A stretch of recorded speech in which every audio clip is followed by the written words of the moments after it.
এখন এই দাওয়াই হয়েছে। ও এখন ভাই বিড়ি টানে লেহাবারের লাভ কি? শেষ মাসে যদি কোনো বিড়ি টানা লাগে। দেখ দেখ খোকন মোল্লার পোলাটা বই খেতে লাগে স্কুলে যায়, লেহাবারের কি হারবে? বন্ধু মাইন্স করে লেখাপড়া করে কিছু হইব না, পুষ্করিতে মাছ চাইছি দেখাশোনা করতেছি। এ পোলা পান্ডিয়ানে বই হয়েছে। দেখ দেখ পোলাপান ডিয়ানে বই রয়েছে, নষ্ট হয়ে গেছে, ফালতু হয়ে গেছে। বাপের লাগে যাই খেত খামার কাজ করতে পারে না।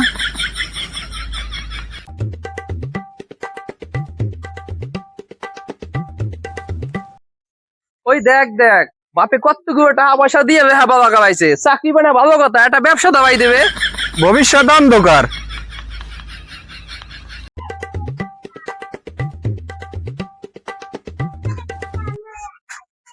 ওহো দোকান দিয়ে গেছে, লেহাপড়ার কি লাভ কি? শেষে যদি কেকুড়ি বেশি খাওয়া লাগে।